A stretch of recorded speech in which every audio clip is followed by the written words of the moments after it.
Assalamualaikum warahmatullahi wabarakatuh. Ibu bapak, saudara-saudara sekalian yang saya hormati, saya mau tanya ibu-ibu, ketika ibu nanti sakaratil maut dan wafat,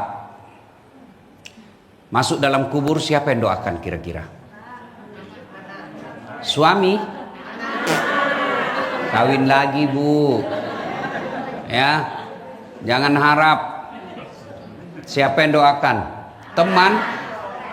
Jangan harap. Coba ibu bapak semua punya grup WhatsApp kan? Ya.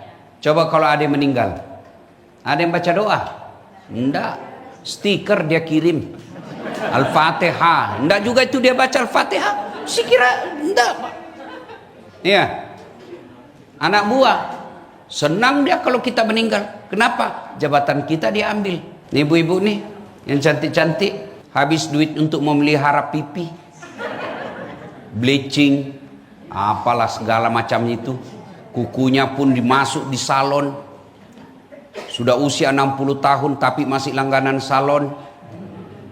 Ya, boleh. Tapi kalau gara-gara itu ibu lupakan ibadah, itulah manusia yang bodoh. Nih, kita nih yang cantik, mau muda mau tua, habis duit kita pelihara kecantikan dan ketampanan. Begitu masuk kubur, ini cacing yang punya bagian nih. Ini mata, habis bagian cacing. Bapak ibu mati lampu, gelap. Iya bu? Iya. Tapi gelapnya terbatas. Paling 1 jam nyala lagi. Di penjara masih bisa gerak, si luas. Tapi masuk kubur, ada pilihan, mati lampunya, tidak pernah lagi nyala. Ruangannya ditindis batu, ditindis tanah. Menunggunya lebih lama menunggu di kubur daripada hidup di dunia. Nah, ketika ibu bapak sudah masuk ke alam kubur, apa yang bisa mendoakan kita? Siapa yang bisa mendoakan? Dialah anak kita. Sayang sekarang ibu-ibu, anak kita cerdas, tapi sayang jarang kita dapatkan ke pengajian. Kenapa anak kita ulang tahun mampu dibawa ke Jakarta? Kita belikan hadiah jutaan. Tapi kenapa ketika pengajian seperti ini, anak cucu kita tidak mampu bawa? Percaya, bapak-bapak, ibu-ibu, ini saya lihatkan lebih banyak yang sudah muka-muka sakaratil maut. Iya kan? Kita punya anak, alhamdulillah. Ada harapan, ada yang doakan. Tapi percaya ketika agamanya tidak beres, tidak ada gunanya. Rumah ini, mewah sekali. Tapi ketika meninggal, siapa yang punya? Anak. Iya kalau anak kita soleh. Iya kalau anak kita baik agamanya. Seperti beliau. Ulang tahun ibunya masih dirayakan dengan pengajian begini. Ada orang ulang tahun orang tuanya dibawa ke Singapura jalan-jalan. Dibawa ke Eropa keliling-keliling. Apa yang kamu dapat? Capek, habis amal. Percaya bapak ibu, pasti kita mati. Dan siapa yang akan mendoakan? Nih generasi seperti ini. Tapi kalau dia cuma main game, demi Allah, menjadilah orang tua kita yang sia-sia. Habis waktu cari duit, siang malam kita cari duit. Sayangnya anak kita buka pintunya lagi main game. Bangun subuh kita buka masih tidur. Malam minggu pulang jam 3 dini hari lompat pagar. Kalau begini jangan berharap ada yang doakan di kubur. Maka ibu-ibu pengajian seperti ini untuk ngecas khusus tema keluarga. Keluarga ini yang penting. Kenapa sekarang bangsa kita pejabatnya banyak yang korup? Salah satu sebabnya orang tua gagal mendidik anaknya. Kalau anaknya soleh dan soleha, anaknya taat agama, jadi pejabat, insya Allah jadi pejabat yang baik. Tapi sayang seribu sayang, orang tua kita bangga kalau anaknya pandai bahasa Inggris. Apa hebatnya kalau pandai bahasa Inggris tidak tahu sholat? Saya tidak perlu pandai bahasa apapun ke luar negeri, tidak ada. Saya tahu bahasa Spanyol, tidak penting. Bahasa Belanda saya tidak penting. Kenapa? Ada sekarang terjemahan Google. Saya mau cari makanan halal. Apa hebatnya kalau pandai bahasa Inggris? Masih kecil pandai bahasa Inggris. Apa hebatnya? Banyak yang pandai bahasa Inggris. Masa si Ustaz, Bapak Ibu ke Inggris, anak-anak di sana bahasa Inggris semua. Memangnya kalau anak kita pandai bahasa Jepang, dia berdoa pakai bahasa Jepang? Dia berdoa pakai bahasa Inggris? Enggak. Maka yang baik anaknya, meskipun rumahnya sederhana, tapi 5 waktu berada di masjid. Malam Jumat dia buka kamar anaknya, masih baca Yasin anaknya dalam. Harapan itu, Bu. Tapi kalau anak cucumu tidak pernah kau lihat pegang Quran, siapa yang doakan ketika sakaratul maut? Dan percaya menunggu di kubur, bukan menunggu 1 tahun, tidak balik-balik lagi. Dan pada saat itu doa anaklah yang kita harapkan. Suatu kali Nabi melewati pemakaman. Ketika melewati pemakaman, Nabi bersabda, langkahkan kakimu dengan cepat. Seluruh sahabat mempercepat langkahnya. Selesailah Nabi di situ. Balik lagi dengan rute yang sama. Ketika melewati pemakaman, sahabat ingin mempercepat langkahnya. Nabi katakan, tidak usah, santai saja, tidak usah buru-buru. Kata Nabi, ya Rasulullah, tadi pergi kami disuruh buru-buru, pulang kok tidak, ada apa ya Rasul? Nabi bersabda, andai saja kau diberi telinga seperti pendengaranku, kau betapa dengar ini orang dalam kubur disiksa dia. Saya tidak tega dan tidak tahan mendengarkan dia disiksa di alam kubur, maka aku ingin cepat-cepat pergi supaya saya tidak dengar siksaannya. Kenapa pulang tidak lagi ya Rasul? Saya dengar Allah perintahkan malaikat penjaga kubur, wahai malaikatku, hentikan siksaanmu kepada orang tua itu. Tidak mungkin orang tua itu aku siksa sementara anaknya di dunia sekarang lagi membaca basmalah, Bismillahirrahmanirrahim, dengan nama Allah Maha Pengasih Maha Penyayang. Dia sebut, anaknya sebut saya pengasih penyayang, masa orang tuanya saya siksa di kuburnya? Itu baru baca basmalah, Bu. Bagaimana anak yang hafal Quran? Bagaimana anak kita yang tiap sholat dia sujud bacakan Fatihah orang tuanya? Tapi ibu-ibu seperti ini sudah mulai hilang. Lihat anak-anak kita sekarang, Bu. Santun itu sama pacarnya. Mulai di kandungan ibunya yang menderita. Dilahirkan ibunya yang menderita. Dibesarkan bapaknya yang cari nafkah.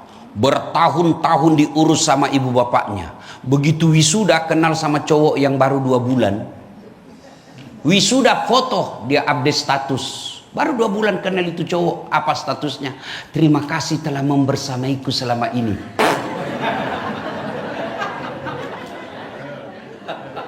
Inilah realitas anak-anak kita, Pak. Dan kalau begitu anak kita, Bu, percaya, Bu, rugi kita punya anak. Nah sekarang, bagaimana supaya punya anak yang soleh dan soleha? 1, jangan kasih makan uang haram.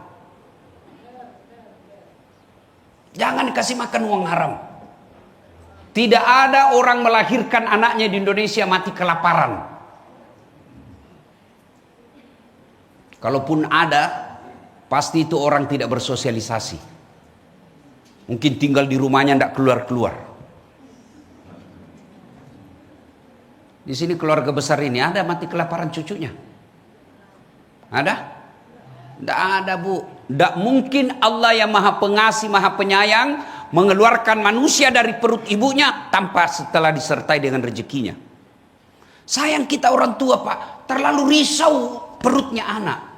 Tidak usah risau perut anak, itu Allah yang sudah jamin. Ibu masih kecil kan, kita masa kecil ada lagu itu, cicak-cicak di dinding. Apa dimakan cicak, Dek? Nyamuk. Masuk akal enggak? Enggak masuk akal toh. Cicak cuma di dinding. Nyamuk terbang. Gimana ketemunya? Enggak punya bandara. Iya toh? Kapal terbang. Kita bisa ketemu di bandara. Tapi ini nyamuk, cicak enggak ada bandaranya. Kok bisa ketemu? Allah yang ngatur rezekinya itu cicak. Cicak di dinding. Diam-diam merayap. Datang seekor nyamuk. Nyamuk yang datang. Tidak dibilang cicak lompat ke nyamuk. Iya kan? Maka Bapak Ibu, pengajian ini pulang jangan cemaskan perutnya anakmu, cemaskan agamanya. Maka ibu-ibu sayang kita berhasil digoda setan. Jangan cemaskan isi perut anak kita. Jangan cemaskan otaknya anak kita, cemaskan akhlaknya. Lihat anak-anak kita sekarang, Bu. Zaman dulu saya kecil, kita masih tahu tabek-tabek kalau orang Sulawesi. Lewat depan orang tua, tabek-tabek. Hah? Anak-anak sekarang mau diinjak-injak itu bapaknya kalau dia lewat. Zaman saya kecil mau makan, tidak bisa kita makan kalau orang tua belum makan. Meskipun sudah lapar. Apa kata mak kita? Tidak boleh kau kasih bekas-bekas tanganmu bapakmu. Itu dulu. Sekarang dia makan tinggal matanya disimpankan bapaknya. Makanya anak-anak kita sekarang cerdas tapi tidak mau mendengar. Untuk apa dia cerdas kalau dia lawan kita, Bu? Untuk apa dia cerdas kalau tidak mau mendengar? Maka tip pertama, jangan kasih makan uang haram anak kita. Maka istri yang baik, begitu datang suaminya bawa duit, pertanyaan pertama, bang halal tidak nih? Apalagi kalau suamimu penegak hukum, hati-hati. Bang, biasanya gajimu cuma 7 juta. Ini kok 7.500.000. Dari mana ini 500? Halal tidak? Halal, Bu. Alhamdulillah, mau masuk. Enggak jelas itu, Bu. Saya enggak mau. 500.000 kasih keluar. Saya tidak mau anak saya makan uang haram. Itu baru istri yang soleha. Bisa, Bu? Bu, bisa? 500.000 bisa, 50 juta. Kali 50 juta Ya. 2. Supaya anak kita soleh dan solehah, jangan berikan contoh yang kasar. Jangan berikan contoh yang tidak baik. Kadang-kala saya heran lihat bapak-bapak, tidak mau kalau anaknya merokok. Baru dia merokok depan anaknya. Gimana ceritanya? Awas kalau saya dapat kau merokok, saya tempeleng kamu ya. 10 menit kemudian, nak kau pergi beli rokok. Pret. Kalau ada yang bilang rokok baik, suruh anak merokok di depan kita. Tolong dengar baik-baik ini bapak-bapak yang perokok. Saya bermazhab haram. Kalau ada ulama mengatakan makruh, pasti karena dia juga merokok. Apa faedah itu rokok? Saya tidak mungkin tidak bisa saya berpikir kalau tidak merokok. Bohong. Buktinya Ramadan bapak bisa berpikir tidak merokok siang hari. Kenapa? Karena ada motivasi di situ haram. Kalau ada yang bilang merokok baik, besok pulang ini panggil anak atau cucu yang usia SMP, nak kau pergi beli rokok 2 bungkus, 1 untuk kamu, 1 untuk saya. Pasti bapak tidak mau. Kenapa? Karena bapak yakin itu tidak baik. Jangan harap anak kita santun ngomong kalau suami istri kita bertengkar kasar. Betapa lukanya perasaan anak, ibunya dimaki-maki di depan anaknya. Memang kau istri goblok, boros, dilihat sama anak gadisnya. Bagaimana perasaan anak? Boleh bertengkar, boleh, tapi jangan di depan anak. Kalau menghendaki anak yang santun, sopan, orang tua dulu yang kasih contoh.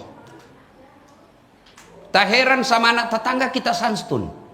Anak kita sendiri kasar. Kalau ketemu anak tetangga, piye kabarena? Api-api, ji. Sama ya, bagaimana kabarmu? Wah. Jangan kasih contoh yang tidak baik. Yang ketiga, supaya anak kita soleh dan solehah, kasih nama-nama yang baik. Nama-nama yang baik nama selebriti, bukan. Nama-nama yang baik nama artis, bukan. Nama-nama yang baik itu nama yang ada doa di dalamnya. Mutmainnah, jiwa yang tenang. Aisyah, istri Nabi. Naurah, bunga. Kasih nama yang baik. Ada yang bilang apa arti sebuah nama? Oh, salah. Bayangkan kalau semua di dalam sini tidak ada namanya. Gimana kita manggil? Oi. Anu, oi. Oi. Itu nama penting. Itu kalau Bapak belajar sejarahnya Nabi, semua aksesoris dalam hidup Nabi itu semua ada namanya. Tongkat Nabi ada namanya. Ontanya Nabi ada namanya. Semua dikasih nama. Nama penting. Coba Bapak Ibu sebut namanya. Minimal saya tahu dua hal. Satu, agama. Dua, suku. Nama siapa? Abdurrahman, Muslim. Sama namamu? Bertus, non Muslim. Ya toh? Ya. Yang kedua, nama suku. Siapa namamu? Margono, Jawa. Siapa namamu? Margana, Sunda. Siapa namamu? Ambot Dalle, Bugis. Jenenge siapa? Tingkong Ha. Tidak mungkin Jawa Tinghong Ha. Iya kan? Maka nama itu penting. Dan apa faedahnya nama nanti di itu dalam hidup? Nama itu doa. Ketika temannya panggil, wahai mutmainnah, mutmainnah, itu semua doakan, wahai kau jiwa yang tenang. Abdurrahman, wahai hamba Allah. Abdullah, wahai hamba Allah. Abdurrahman, yang pengasih. Itu doa. Berikutnya, apa gunanya nama di akhirat? Baca itu kitab Durratun Nasihin. Itu kan nama kita nanti, Bu, dikumpul di satu padang namanya padang mahsyar. Kata Nabi waktu itu matahari seolah-olah tinggal satu jengkal dari kepala. Dan pada saat itu nanti kita diadili satu demi satu. Ibu bapak masih ingat waktu pilkada? Pilpres, pilcaleg, kan ngantri kita tuh, padahal satu TPS 300 orang. Ngantri dari jam 8, kadang siang baru selesai. 300, itu pun TPS-nya ada 8 TPS. Itu pun ada tendanya, itu pun ada AC-nya, ada musiknya, ada konsumsi. Menunggu sampai siang kita menderita. Gimana di padang mahsyar kelak? Dari Adam sampai kiamat, berapa triliun manusia? Dan TPS-nya bukan 9, bukan 10, satu aja. Kenapa? Hanya satu Maha Pengadil, Allah. Dipanggil kita satu-satu. Siapa dulu yang dipanggil? Itulah fungsi nama-nama Islam. Abdurrahman, Abdul Jabbar, Mutmainnah, Aisyah, Fatimah, Das'at Latif, Tuti, Tini, Ning, Ningsi, Edi, Jono, di belakang semua. Ini bukan bercanda Pak, ini serius. Ya. Nah Ustadz, bagaimana kalau kita sudah terlanjur nama kita baru tahu hari ini? Diislamkan. Gimana cara diislamkan? Bisa jadi mungkin hari Jumat bikin pengajian bulanan. Oke, sekalian hari ini saya islamkan nama saya. Nama saya tadinya Joni. Nah, hari ini saya islamkan menjadi Muhammad Abdul Joni. Boleh Pak. Masih ingat Pak Harto? Masih ingat Pak Harto? Waktu belum haji kan namanya di media, bapak-bapak kan itu TVRI, penganut TVRI kita ini kan? Ya kan? Iya betul. Penganut medsos kita Facebook. Kalau usia-usia seperti saya ini kan Facebook. Kalau yang begini-begini TikTok. Ya kan? Itu waktu Pak Harto di TVRI sebelum haji, selalu ke Presiden Soeharto. Setelah Islam, setelah dia haji balik, diislamkan namanya oleh Raja Fat waktu itu, ditambah menjadi Muhammad Soeharto. Ibu Tid ditambah Siti Hartini. Itu nama penting. Kalau ndak ibu bapak dia ndak diislamkan, menunggu bapak nanti sampai kering. Maka islamkan. Nama penting. Nah, yang berikutnya supaya anak kita soleh dan soleha, ibu punya peran memperhatikan medsosnya. Zaman saya Bu belum ada medsos. Orang tua saya sangat hati-hati lihat pergaulan saya. Ibu kasih anak kita masih belasan tahun sudah dikasih handphone, smartphone. Bahaya enggak? Bahaya. Siapa bilang? Hasil penelitian Australia. Tahun lalu itu ada di share. Pemerintahan Australia melarang anak di bawah 16 tahun punya medsos. Itu jelas tidak berketuhanan yang Maha Esa. Tidak percaya Pancasila. Agamanya tidak jelas. Tapi dia percaya media sosial merusak anak-anak mereka. Nah, lihat anak-anak kita sekarang, Pak. Boleh pakai handphone? Boleh. Tapi begitu sampai rumah, ibu periksa itu apa kontennya. Siapa yang didik anak kita sekarang? Medsos. Siapa apa yang dilihat? TikTok. Semua kata-kata kasar ada di situ. Semua kata-kata memaki ada di situ. Gambar-gambar tidak senonoh ada semua di situ. Kalau ibu bilang, itu kan bisa diblokir. Mereka tahu ada aplikasi yang bisa membuka blokir itu. Coba lihat anak-anak kita sekarang, Bu. Kita usia 14 tahun masih main kelereng. 14 tahun kita masih makin layang-layang. Sekarang 14 tahun anak-anak sudah jadi pembunuh dan pemerkosa. Lihat itu medsos. 14 tahun dia bunuh temannya pakai gunting. 13 tahun sudah hamil. Dan demi Allah orang tua seperti ini percaya tidak akan tenang hidupnya. Anak ini penting. Maka pengajian seperti ini mestinya anak kita dibawa dengar dakwah. Saya ini, Bu, tidak pernah pondok pesantren, tidak pernah sekolah agama secara khusus. Dari mana saya belajar agama? Bapak saya kalau sudah sholat subuh dia putar ceramahnya Zainuddin MZ. Dari situlah saya mulai tertarik dengar dakwah. Kalau dengar dakwah minimal saya tahu. Orang kalau dengar informasi itu, Bu, 3 sasarannya. 1, dari tidak tahu menjadi tahu. Bagaimana ciri-cirinya? Berarti baru dia tahu. Oh begitu. Baru dia tahu itu. Yang kedua, sikap. Saya setuju itu apa dikata tadi penceramah. Yang ketiga, perubahan perilaku. Maka dengarkan ceramah. Sayang rumah kita kalau mewah begini, tidak pernah dengar ceramah di dalam rumah. Pagi putar pengajian. Mau tidur jam tidur itu paling enak itu otak menurut psikolog. Itu otak kita gampang merekam ketika mau tidur. Maka ketika mau tidur putar pengajian. Dan saya suka, Pak. Setiap saya ketemu emak-emak, bapak-bapak, ustadz, saya suka ceramah ustadz. Setiap saya mau tidur saya selalu putar ceramahmu. Alhamdulillah ceramah saya menjadi pengantar tidur.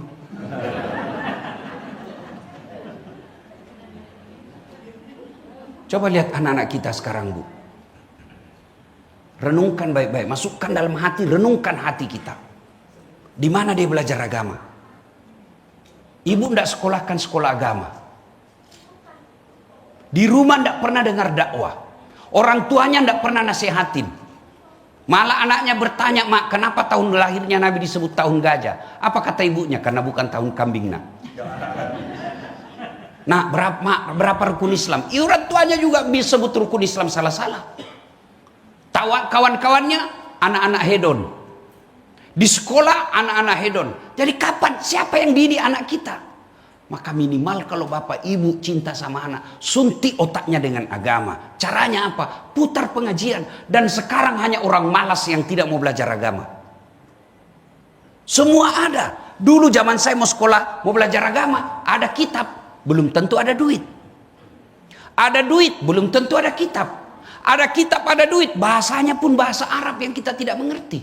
Sekarang semua kitab yang ada di Eropa, di Barat, di Mesir, di Timur Tengah, semua ada dalam genggaman. Tapi sayang, anak-anak kita yang ada isi handphonenya bukanlah pendidikan agama yang memperbaiki moralnya, tapi apa? Tayangan-tayangan yang merusak moralnya. Dan ibu sebagai pengetahuan, itu generasi TikTok kasar kalau memaki. Coba lihat kalau di Facebook, kalau ada protes, itu masih sopan santun tuh protesnya. Iya kan? Tapi coba TikTok. Kasar, Pak. Itulah generasi kita. Siapa yang salah? Orang tua. Ayo didik anak kita. Demi Allah, anak yang akan mendoakan ketika kita wafat. Tapi sayang, seribu sayang, ketika anak kita lihat ketika dia pergi ziarah kubur ke neneknya hari lebaran, dia doa tidak, update status OTW ziarah kubur.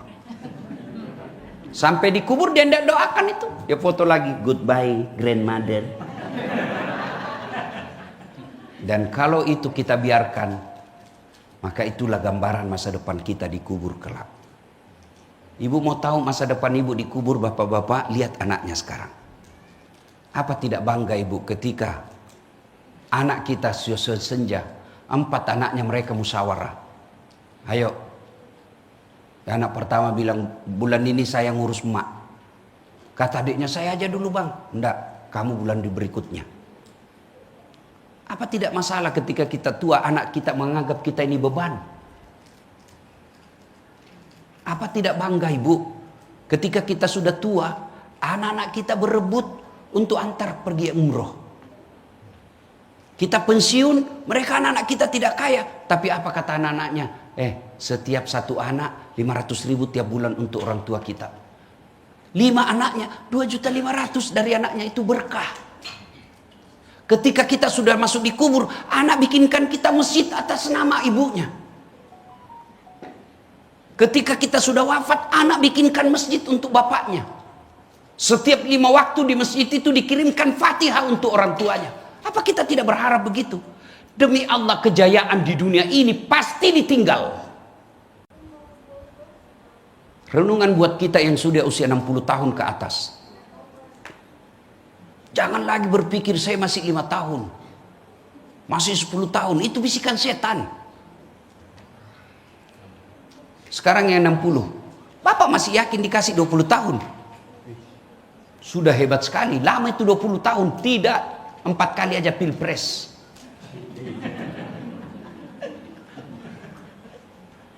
Dan pada saat masuk kubur, anak itulah yang kita butuhkan. Doa-doanya. Nah, Ustadz, bagaimana kita yang tidak punya anak? Bagaimana kita yang sudah terlanjur anak kita susah dinasehati? Wala tayasu min rauhillah. Jangan berputus asa.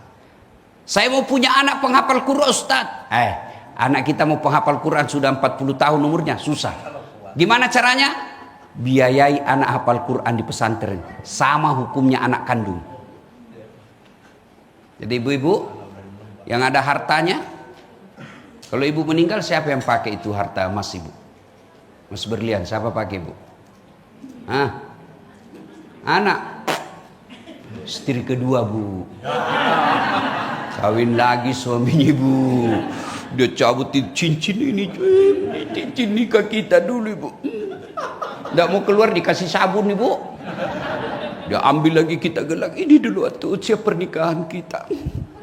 Ini waktu saya ajak kau umroh, saya belikan kau emas Dubai. Terakhir gigi palsumu juga dicabut.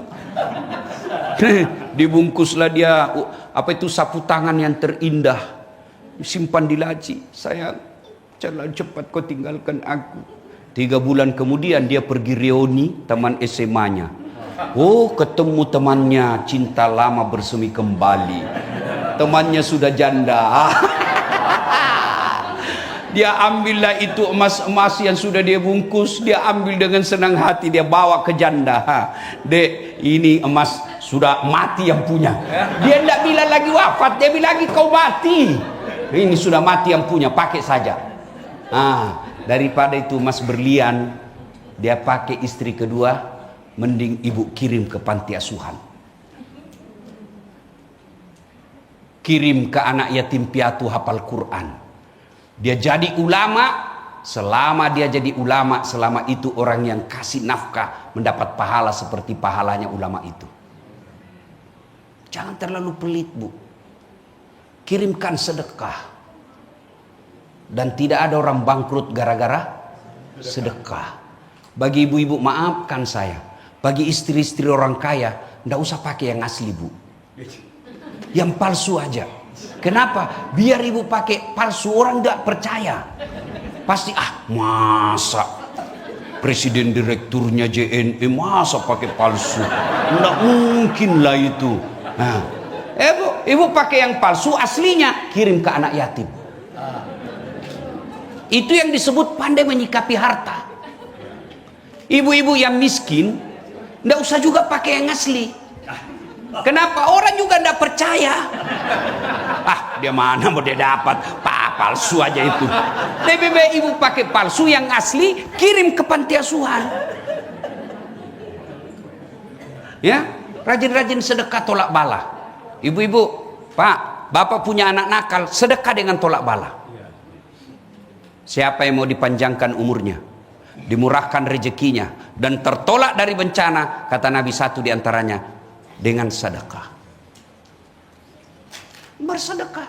Ibu punya anak, waduh saya takut dia di narkoba. Ibu bangun sholat hajat namanya tengah malam. Sudah itu ibu niat, ya Allah, ada duit saya ini 20 juta. Saya tolak bala agar anak saya tidak kena narkoba. Itu namanya tolak bala. Begitu juga suami ibu, kalau dia mulai macam-macam, tolak bala dengan sedekah. Nggak usah kau periksa HP-nya. Untuk apa periksa HP? HP-nya kau periksa, dia kasih kau HP. Satu dia kasih, dua masih ada di mobil. Kenapa kau tahu, Ustadz? Saya pelakunya. Untuk apa? Oh, periksa HP, ambil ini HP. Masih ada, kita simpan satu. Tapi kalau Allah yang jaga suami, maka Allah yang akan melindunginya. Caranya apa? Sedekah. Jangan terlalu pelit, Bu. Jangan bilang, ah, suami saya sudah sedekah. Apalagi kalau suaminya sedekah sembunyi-sembunyi, karena takut sama istrinya. Ibu ndak dapat itu nanti. Maka hari Jumat, Bu, biasakan, Bang. Jumat di mana nanti, Bang? Sini, ini saya titip ya, 200.000 untuk Jumat. Ibu-ibu masak pagi, ada masjid yang ibu tahu, bikinlah makanan. Nasi bungkus kayak itu, nasi kuning kayak itu, gado-gado, bawa 10 bungkus, bawa ke masjid, tulis 1 imam, 2 khatib, 3 muadzin. Bayangkan kalau yang baca khatib, yang makan itu muadzin, yang makan itu penceramah, berkah. Termasuk tolak bala itu acara seperti ini. Rumah mewah bawa pengajian. Jadikan kebiasaan tiap malam, setiap sebulan sekali, panggil anak yatim datang ke rumah kita, baca Al-Kahfi, baca surah Yasin, berdoa, karena doa-doa anak yatim itu makbul. Dan hebatnya anak yatim kalau diundang ke rumah begini, takjub dia, Pak. Takjub dengan ustadznya. Subhanallah. Dia memuji Allah, Pak. Masya Allah. Itu kalau orang miskin diundang anak yatim. Tapi kalau orang kaya Bapak undang, datang mencela. Gordennya ndak serasi. Itu diundang makan masih dia celah kita itu orang kaya. Daripada ngundang orang kaya, mending anak yatim piatu datang ke rumah. Tolak bala. Bapak ibu saudara-saudara sekalian, pada akhirnya ketika masuk dalam kubur, semua akan putus kecuali 3 perkara. 1, anak yang soleh dan soleha. 2, sedekah jariah. 3, ilmu yang bermanfaat. Angka ketiga ini, ilmu yang bermanfaat, dapat ceramah-ceramahnya Ustadz Das'ad. Jangan lupa sebar di grup, like and share. Itulah menjadi amal jariah. Bapak-bapak, istri di rumah halal atau haram? Bukan selingkuh ya. Istri di rumah halal atau haram? Halal. Jam 12 rian Ramadan? Bukan haram, tahan dulu. Asan pi boleh kau pakai buka. Iya. Artinya apa? Kita orang Islam semestinya kalau dia amalkan nilai-nilai Ramadan, jangankan yang haram, yang halal saja mampu kita kendalikan. Maka kalian yang suka ngambil barang haram, suka makan barang haram, jangan kau terlalu berharap bisa matimu dalam keadaan Islam. Ini yang rusak. Kenapa orang korup? Kenapa perampok uang negara? Hampir bisa dipastikan matimu kafir karena kau rugikan satu negara. Kalau kau tidak sholat, kau tobat, ngaku kepada Allah, insya Allah nak dampang kau puangi. Tapi kalau kau ambil uang negara, setelah kau tobat, Nabi bilang, Tuhan begini deh, kalau bahasa tak, oke mi pale, wak dampang kau, tapi lo kau yolo milo dampak kau pada merupa tahu ya romuala duina. Saya maafkan kau sebelum kau mati, tapi kau dulu minta maaf sama orang-orang yang kau telah ambil haknya, yang telah kau salah gunakan pajaknya, yang kau potong pajaknya tiap bulan, lalu kau salah gunakan itu pajak. Kau minta maaf dulu deh sama mereka. Maka ini ayat selalu diperdengarkan. Kenapa? Kalau kalian mau mati dalam keadaan Islam, kalian harus terbiasa jangan makan uang haram. Nih, 1, 2 yang saya mau sampaikan. Kemarin kan saya ini bolak-balik ke Jakarta 2 hari ini. Nabi sikap Pak Topan tadi hebat no pisikmu Pak Ustadz di. Bayangkan tadi kemarin subuh saya sholat di Bandung, sholat duha di Jakarta, duhur asar Makassar, isya Jakarta lagi. Ada kak lagi di sini. Tadi pagi saya berangkat, ada kak lagi sekarang di sini. Kemarin saya satu pesawat dengan seorang pengusaha. Ini pengusaha dengan anak dan istrinya, di bisnis semua duduk. Ibunya di belakang kelas ekonomi. Saya bilang pelajaran berharga buat saya. Pentingnya punya anak yang baik agamanya. Namo sogi anakmu, kode gaga mana de gaga gunana mbok macilaka ko mencajikan anak. Biar anakmu mentereng jabatannya, mentereng dia punya harta, tapi dia tidak punya agama, jangan kau harap itu kekayaannya anakmu kau bisa nikmati. Beda orang tua, kalau dia kaya raya, anaknya pasti ikut menikmati. Subhanallah, Allah beri kita pelajaran malam ini. Pak Taupan sekeluarga. Nah kasih privat jet orang tua anak pulang. Harta bisa dicari, tapi kesempatan memuliakan orang tua itu jarang bisa ditemukan. Seorang pengusaha di Balikpapan sangat kaya, saya tanya. Dia bilang begini sama saya, Ustadz, andai saja boleh disuruh pilih, seluruh hartaku ini nak ambil Allah, yang penting bisa karena kasih ketemu saja ibuku yang sudah meninggal, biar 1 jam. Ambil semua hartaku Tuhan yang saya miliki, yang penting kasih ketemu kak dulu orang tuaku. Menyesal, kenapa? Waktu dulu belum kaya, dia tidak sempat membahagiakan orang tuanya. Maka adik-adikku yang ada di tempat ini, kakak-kakakku yang ada di tempat ini, para politisi dan pengusaha orang kaya yang ada di tempat ini, sebelum ajal menjemput orang tua, bahagiakan orang tuamu. Dan alhamdulillah, tidak ada orang bangkrut, tidak ada orang sengsara hidupnya kalau dia muliakan orang tuanya. Di tempat inilah menjadi contoh. Lihat Pak Topan, tidak ada sekolah, tapi beliau katakan tahu, tidak mengaku di sarjana di sana. Iya toh, jangan aku bawa isu-isu politik, bukan isu politik ini. Iya toh. Tapi alhamdulillah, Allah kasih rezeki yang semua kita menginginkannya. Dan salah satu resepnya itu, saya yakin karena memuliakan orang tua. Maka adik-adikku sekalian, anaknya Pak Taufan, muliakan orang tua. Tidak ada kemuliaan kau dapat di sisi Allah kalau kau sengsarakan orang tuamu.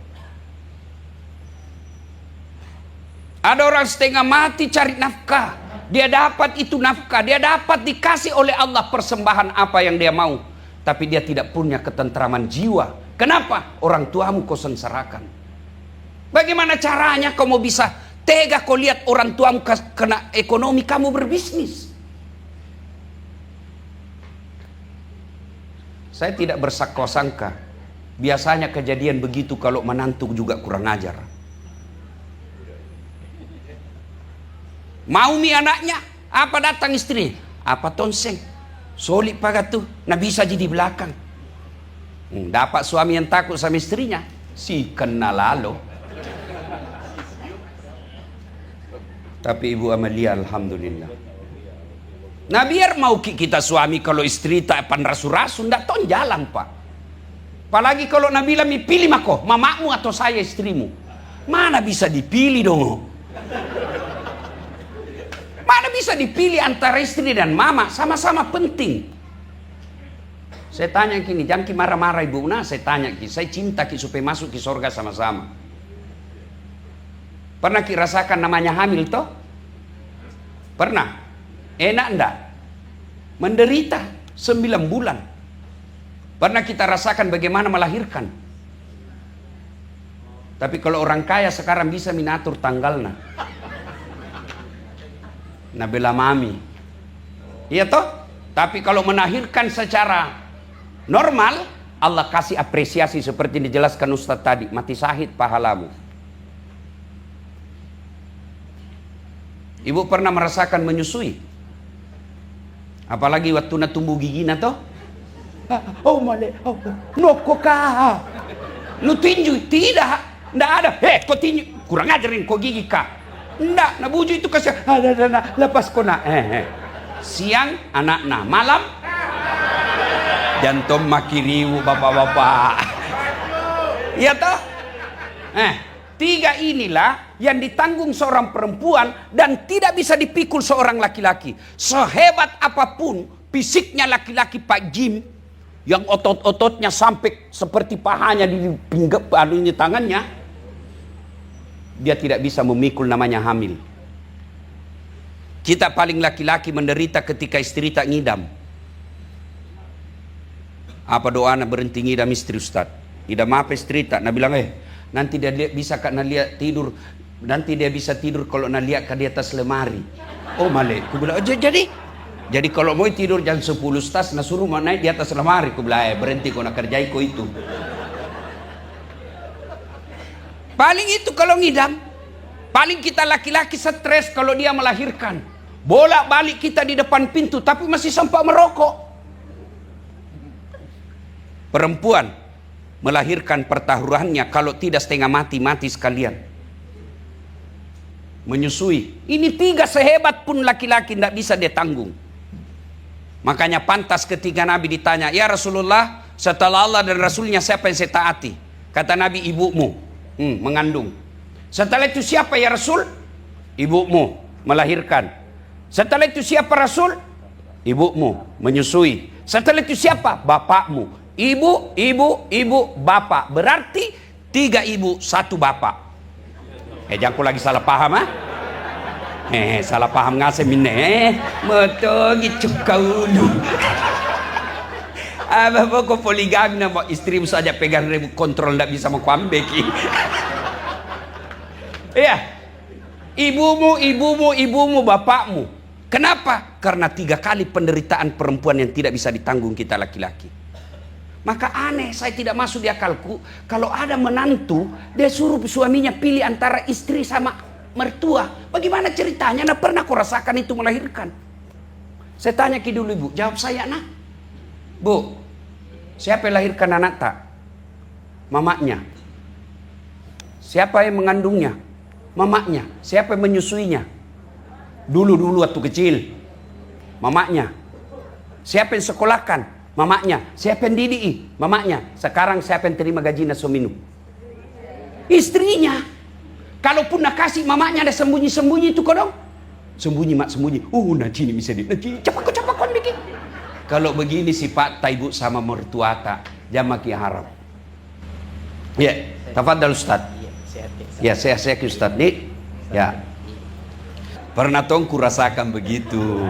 Maksudnya apa? Dijadikan pemain pengganti. Tapi semua punya kelebihan ya. Jangan lagi bapak-bapak banding-bandingkan ulama. Oh kalau ini ceramah begini, kalau begini. Memangnya kalian ini tim hakim. Ya, dengarkan saja. Semua ulama itu baik, semua penceramah baik dengan versi dan tata cara masing-masing. Saya dibully di medsos dan hari ini saya jadikan status di IG saya. Ustadz ini kenapa kalau ceramah hanya ceramah melucu saja, kasih ketawa-ketawa saja. Dibully saya di Facebook. Saya bilang ya minimal saya kasih gembira-gembira, kasih ketawa umatnya Rasulullah supaya mereka terhibur. Mudah-mudahan hiburan itu dia tidak mencari maksiat untuk cari hiburan. Bapak saudara-saudara sekalian. Nah, ini pelajaran di tempat ini, muliakan orang tua. Tidak ada keselamatan bagi mereka yang durhaka sama orang tuanya. Anak-anak kita inilah yang mesti diturunkan kembali tata cara memuliakan orang tua. Zaman boleh berubah, masa boleh berganti, tapi akhlak kepada orang tua tetap standarnya tidak boleh berubah. Zaman kita kecil dulu, ajak mojek nama bicara kasar otomatata. Jangan bicara kasar sama orang tua. Dilihat saja matanya itu kita sudah dianggap anak kurang ajar. Nah sekarang anak-anak pelototi matanya mamanya. Kita dulu kalau mau makan pulang sekolah jalan kaki kita pulang. Sampai di rumah mau makan buka apa langsung dia bilang mama hehehe. Yang kau dulu makan nak. Dosa kau kalau sisa tangannya kau kasih bapakmu. Sehingga anak-anak dulu meskipun tidak terlalu brilian, tidak cerdas, tidak cakep, tidak gagah, Allah angkat derajatnya. Kenapa? Mereka memuliakan orang tua dan itu standar Quran. Ridallah fi ridal walidain, suktillah fi suktil walidain. Ridanya Allah tergantung ridanya kedua orang tua, murkanya Allah tergantung murkanya kedua orang tua. Maka bapak-bapak, ibu-ibu yang hadir di tempat ini, maafkan saya. Titiplah itu anak-anak kita sekarang, perbaiki agamanya, perbaiki akhlaknya. Karena demi Allah, begitu bapak ibu meninggal, anak yang kita harapkan. Pak Taupan dan keluarga ketika wafat ibunya, sangat yakin bisa dikembalikan sehari. Saya tidak mau kasih tahu karena takut tersinggung. Waktu pertama saya bilang dalam hatiku tidak mungkin bisa pulang 1 hari. Cerita itu. Omnya saja Jokowi 4 hari baru pulang, masih presiden waktu itu. Apalagi Pak Taupan, siapa yang kenal di sana? Apa yang berat di sana, Bu? Tanda tangannya namanya gubernur. Itu karena gubernur. Kalau gubernur bukan pilkada di Dapa, keturunan raja. Pi, maka kasih bangun nih. Siapa mau kasih bangun kalau tidur nih? Ada kira-kira pegawainya pergi ketok pintunya. Beda sama kita Pak Walita atau Pak Gubernur tak. Ada darurat bisa ditelepon Pak. Orang meninggal ini. Tunggu mak. Raja, Sultan bisa kasih begitu? Tidak mungkin. Gelisah. Kenapa? Kecintaan kepada orang tua. Sudah menunggu orang di Maros, sudah menunggu orang di Camba. Belum pi datang. Tentu Pak Taupan disalahkan. Saya dah pernah rasakan itu. 2014 saya bawa ibuku umroh. Tidak ada yang setuju. Saya tomatoai. Karena ibu saya tidak bisa jalan. Pakai roda. Sampai di Mekah. Takdir Allah. Sakit. Terpaksa masuk rumah sakit. Apa yang saya pikir? Saya lah yang disalahkan semua saudaraku ini. Tidak ada orang mau menyengsarakan orang tuanya. Kalau mau ke Baitullah. Tentu niatnya mau baik. Tapi Allah takdirkan. Beda. Tapi Allah sudah catat kebaikan untuk memulangkan dengan segala upaya pasti jadi amal. Maka adik-adik sekalian, kalau mau baik hidup, ini adik-adik yang lagi sengsara cari nafkah. Lagi sengsara mencari jodoh. Lagi sengsara membahagiakan keluarganya. Lagi sengsara mencari kerja. Jangan mau putus asa. Muliakan saja orang tuamu biar Allah yang urus duniamu. Perlakukan ibu bapakmu sebagai raja, Allah yang akan memperlakukanmu sebagai raja. Itu status di medsos, bukan hadis.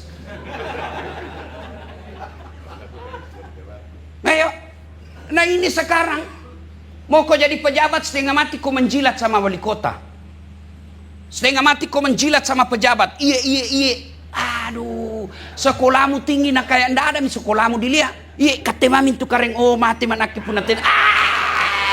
Pacetong. Lebih ke orang tuamu kau muliakan. Kalau Allah angkat derajatmu demi Allah, tidak ada satupun kekuatan manusia bisa menghalangi. Makanya perbaiki saja hubungan orang tua. Adik-adik sekalian yang lagi sengsara cari kerja, kalau ada duitmu sedikit, mana mau limbi ji. Biarpun itu cuma 20.000. Kau singgah belikan sarapan mamamu, kau datangi di rumahmu. Bukan 20.000-nya yang Allah nilai, tapi apa yang nilai? Tahu mau nak kasih bahagia uangnya dengan 20.000. Itu yang membuat Allah tersenyum kepadamu.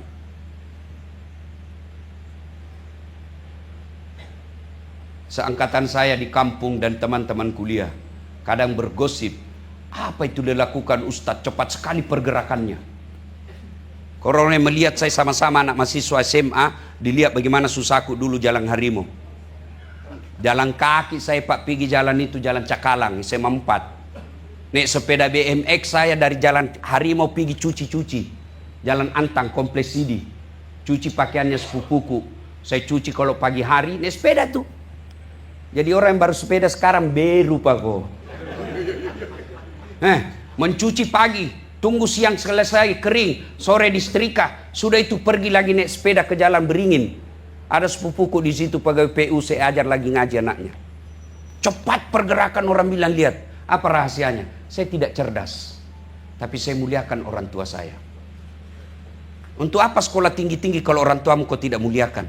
Untuk apa harta berlimpah kalau orang tuamu tidak nikmati? Umar bin Khattab pernah bertanya, ya Rasulullah, saya tahu Allah tidak mungkin saya bisa lihat di muka bumi ini. Saya tahu tidak mungkin saya bisa nampak wajahnya Allah di muka bumi ini. Tapi bagaimana supaya Allah tersenyum kepadaku? Kata Nabi, buat ibu bapakmu tersenyum, maka Allah pasti tersenyum kepadamu.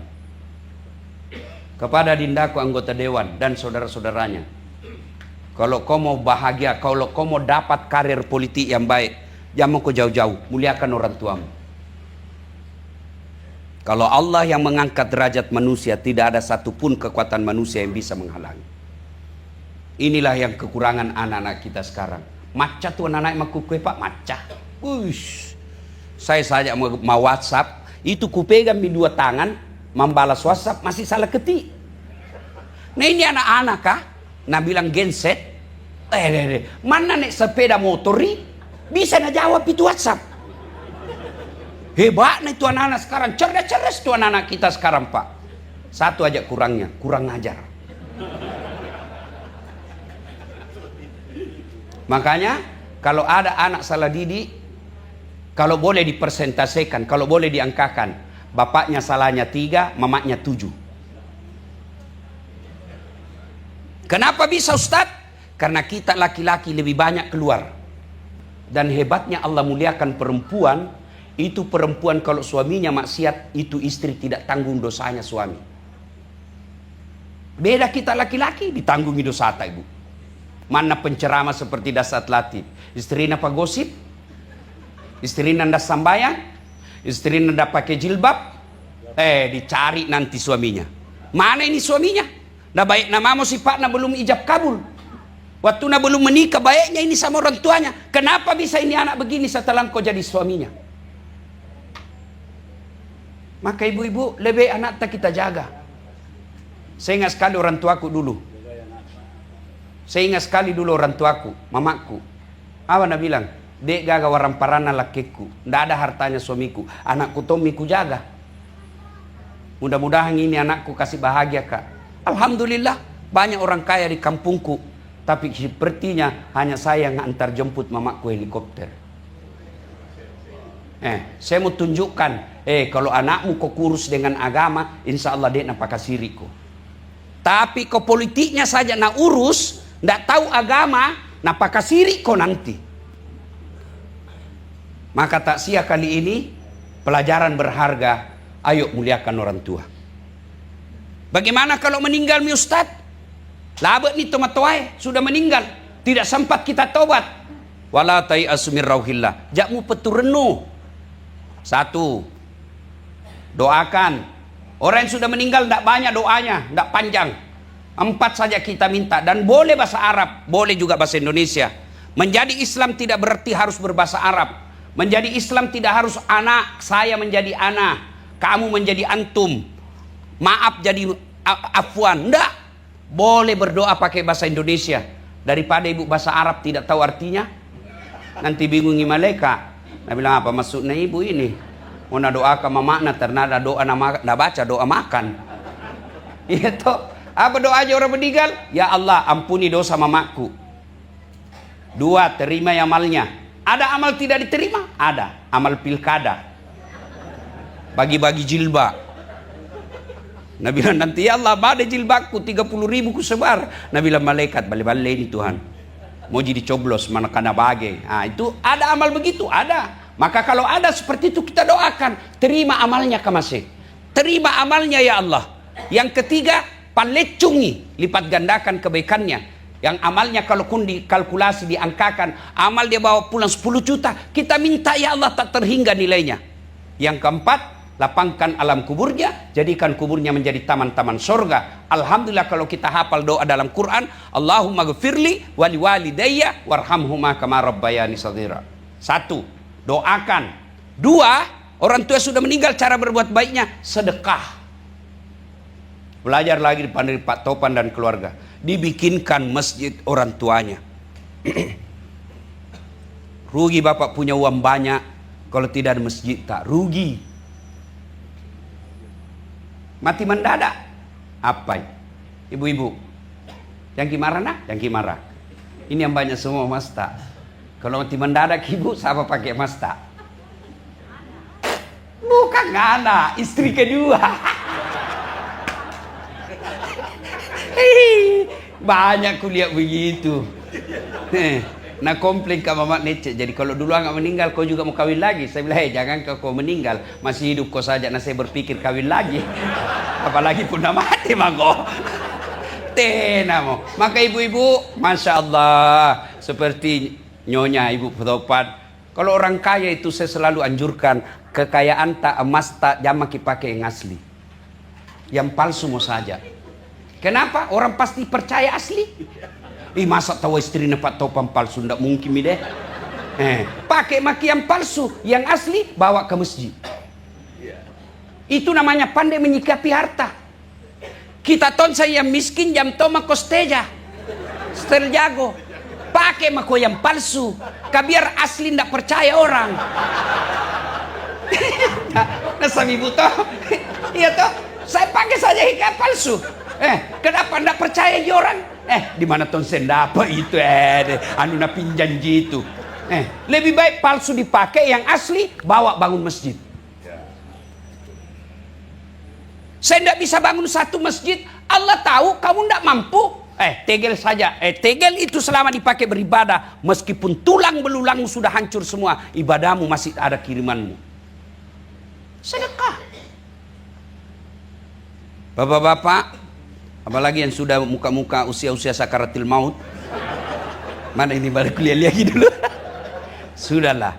Kalau ada mi rumata, anak-anak tak sudah pada mapan, lebih itu tanata, rukota, tanah luas, jual mi. Tahu ada orang mau yang jadikan dia wakaf untuk kebaikan?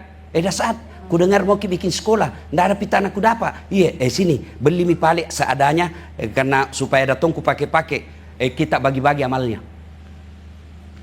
Itu yang disebut pandai menyikapi harta. Dan hebatnya ini Tuhan, tidak ada orang bangkrut gara-gara sedekah. Cari maki bu, cari maki bede.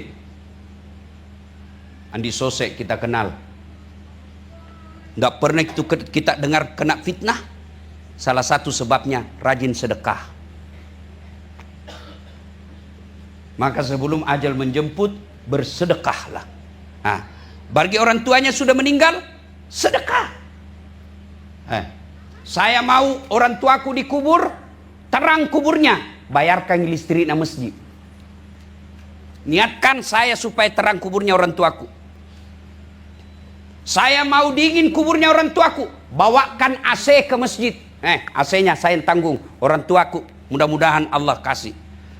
Ibu bapak, ada yang biasa tidak percaya sedekah itu melapangkan alam kubur. Mau ki bukti bu? Mau ki bukti? Meninggal maki ku sedekah ki.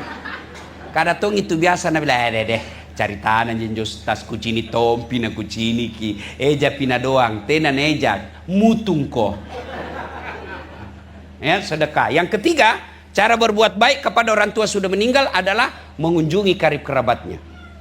Jadi misalnya masih ada tante tak dicamba, masih ada temannya Aji, selalu dia temani berjamaah, selalu ditemani ikut pengajian, temannya masa kecilnya, datangi, kasih. Itu baju-bajunya almarhumah, daripada tinggal saja, okelah simpan 1-2 untuk sebagai kenangan. Yang lain kasih orang. Selama dipakai itu menjadi amal jariah. Bapak Ibu, ini almarhumah naliaki. Itu mi ulama-ulama ahlus sunnah wal jamaah na anjurkan bikin begini Supaya ketika dia datang, dia lihat, oh tahu wah, ada di pengajian di rumahnya anakku. Oh datang Ustaz Dasat ceramah. Nah lihat tuh semua ini. Kenapa paling tidak didengar Ustaz? Karena kalau didengar tidak ada kita tinggal. Lari ngasem lagi. Ya. Kenapa anda dilihat? Karena alam kita beda. Beliau sekarang almarhum namanya alam baka. Alam barzah, alam kubur. Kita alam fana, dunia, beda.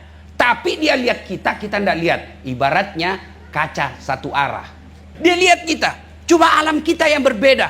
Maka itulah pentingnya acara seperti ini untuk menghibur. Oh datang tawa ini. Oh datang begini. Dan enaknya kalau anak kita mapan, banyak yang datang undangan. Lihat begini malam, banyak undangannya. Kenapa? Orang mapan punya anak. Tapi biar mapan anak tanda baik agamanya, tidak ada gunanya. Ini biasa ada 3 cemburu yang boleh. Salah satu di antaranya cemburu kepada orang kaya yang dermawan. Saya biasa dalam hatiku bilang hebatnya nih Pak Topan. Rumahnya mewah, masuk di grup puasa Senin Kamis. Cari maku itu orang kaya yang ada grupnya Senin Kamis. Cari nih. Paling yang ada grup apa? Grup golf. Grup apa? Mobil mewah. Pak Topan grup Senin Kamis. Cemburu kita kepada orang yang diberi rezeki lalu dermawan. Bapak ibu saudara-saudara sekalian, tentu ini anak-anak beliau bisa begini karena didikan orang tua. Didikan tidak akan membohongi hasil, kata Facebook. Maka oleh karena itu, jangan ketawa serius kayak ini bu. Balik nanti dari sini evaluasi kembali cara mendidik anak. Tak kalah mini Ustaz, anakku sudah pada tua kodong, susah miku nasihati. Memang terlambat mi. Kalau menurut logika, tapi jangan putus asa. Hidayah selalu datang dari Allah. Bagaimana kalau meninggal mi anak tahu Ustaz? Jangan putus asa. Mau kau punya anak penghafal Quran? Cari maki anak hafal Quran, biayai. Ada anak yatim piatu? Biayai. Selama itu anak menjadi orang baik, sama hukumnya anak kandung tak. Makanya yayasan saya khusus membiayai anak yatim. Termasuk di malam ini kalau ada kita kenal keluarga kata tetangga yatim piatu, bawa ke saya yang sekolahkan sampai dia selesai sarjana. Dengan harapan apa? Mudah-mudahan orang anak, kalau kita tidak punya anak, terutama yang Allah takdirkan tidak ada anaknya atau tidak menikah sampai tua, jangan putus asa. Ada peluang punya anak penghafal Quran. Caranya apa? Pergi di pesantren, cari Ustadz Dasat. Ustadz ada kita kenal penghafal Quran, ada. Berapa biayanya 1 bulan? 1 bulan 250.000. Nanti saya biayai sampai tasat 2 tahun. Lalu anak itu menjadi anak ulama, menjadi pendakwah, menjadi politisi yang baik, menjadi pejabat yang soleh. Maka selama anak itu berbuat baik, selama itu yang sekolahkan dapat pahala. Nah ibu bapak saudara-saudara sekalian, pada akhirnya kullu nafsin sa'ikatil maut. Semua yang mati, yang hidup pasti akan mati. Percaya, semua kita ini pasti mati. Tinggal jadwalnya yang kita tunggu. Kematian tidak berdasarkan nomor urut. Kematian berdasarkan nomor undian. Kalau naik undian tidak bisa ditunda, tidak bisa dimajukan, maka perlu kita mempersiapkan diri. Sebaik-baik persiapan diantaranya adalah iman dan takwa. Dan kalau kita punya anak, didik anak kita, mudah-mudahan anak ini akan menjadi permata dunia dan akhirat. Dan ketika kita sudah di alam kubur, anak inilah yang akan mentransfer setiap saat pahala-pahala kebaikan kepada kita di alam kubur. Demikian, mudah-mudahan ada manfaat. Lebih dan kurangnya mohon dimaafkan. Usikum wa nafsi bitaqwallah fastabikul khairat. Assalamualaikum warahmatullahi wabarakatuh.